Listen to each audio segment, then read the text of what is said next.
سفیان کو اپنے ساتھ رکھا۔ عزیز سامعین، علی بن سفیان جاسوسی اور جوابی جاسوسی کا ماہر تھا۔ اسے سلطان صلاح الدین ایوبی بغداد سے اپنے ساتھ لایا تھا۔ وہ ادھیڑ عمر آدمی تھا، اداکاری، چرب زبانی اور بھیس بدلنے میں مہارت رکھتا تھا۔ جنگوں میں اس نے جاسوسی کی بھی تھی اور جاسوسوں کو پکڑوایا بھی تھا۔ اس کا اپنا گروہ تھا جو آسمان سے تارے بھی توڑ لاتا تھا۔ صلاح الدین ایوبی کو جاسوسی کی اہمیت سے واقفیت تھی۔ فنی مہارت کے علاوہ علی میں وہی جذبہ تھا جو سلطان صلاح الدین ایوبی میں تھا۔ تم نے سنا علی؟ صلاح الدین ایوبی نے کہا، یہ لوگ کہہ گئے ہیں کہ ناجی کسی سے حکم نہیں لیا کرتا، اپنی منوایا کرتا ہے۔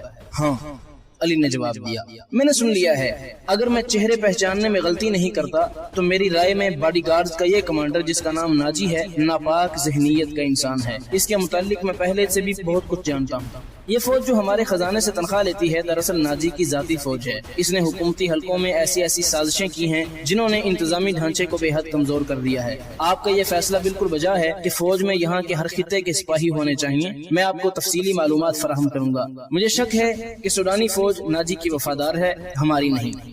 آپ کو اس فوج کی تربیت اور تنظیم بدلنی پڑے گی یا ناجی کو سبق دوش کرنا پڑے گا۔ سلطان صلاح الدین ایوبی نے کہا، میں اپنی صفوں میں ہی اپنے دشمن پیدا نہیں کرنا چاہتا۔ ناجی گھر کا بھیدی ہے، اسے سبق دوش کر کے اپنا دشمن بنا لینا دانش مندی نہیں۔ ہماری تلوار غیروں کے لیے ہے، اپنوں کا خون بہانے کے لیے نہیں۔ میں ناجی کی ذہنیت کو پیار اور محبت سے بدل سکتا ہوں۔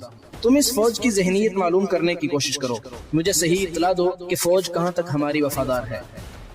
مگر ناجی اتنا کچا آدمی نہیں تھا۔ اس کی ذہنیت پیار اور محبت کے بکھیڑوں سے آزاد تھی۔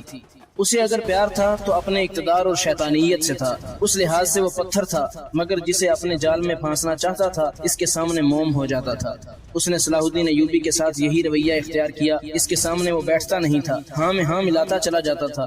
اس نے مصر کے مختلف خطوں سے ایوبی کے حکم کے مطابق فوج کے لیے بھرتی شروع کر دی تھی، حالانکہ یہ کام اس کی مرضی کے خلاف تھا۔ دن گزرتے جا رہے تھے، صلاح الدین ایوبی اسے کچھ پسند کرنے لگا تھا۔ ناجی نے اسے یقین دلایا تھا کہ سوڈانی باڈی گارڈز کی فوج حکم کی منتظر ہے اور یہ قوم کی توقعات پر پوری اترے گی۔ ناجی صلاح الدین ایوبی کو 2-3 مرتبہ کہہ چکا تھا کہ وہ باڈی گارڈز کی طرف سے اسے دعوت دینا چاہتا ہے اور فوج اس کے اعزاز میں جشن منانے کے لیے بے تاب ہے، لیکن سلطان صلاح الدین ایوبی مصروفیت کی وجہ سے یہ دعوت قبول نہیں کر سکا تھا۔ عزیز ناظرین، یہ تھی ہماری آج کی ویڈیو۔ اس سلسلے کی مزید ویڈیوز دیکھنے کے لیے نیچے ڈسکرپشن میں دیے گئے پلے لسٹ کے لنک کو کلک کیجیے اور ہمارے چینل ادب کی دنیا کو سبسکرائب کیجیے تاکہ اس طرح کی مزید اچھی ویڈیو آپ کو بالکل مفت میں حاصل ہو سکے۔ السلام علیکم۔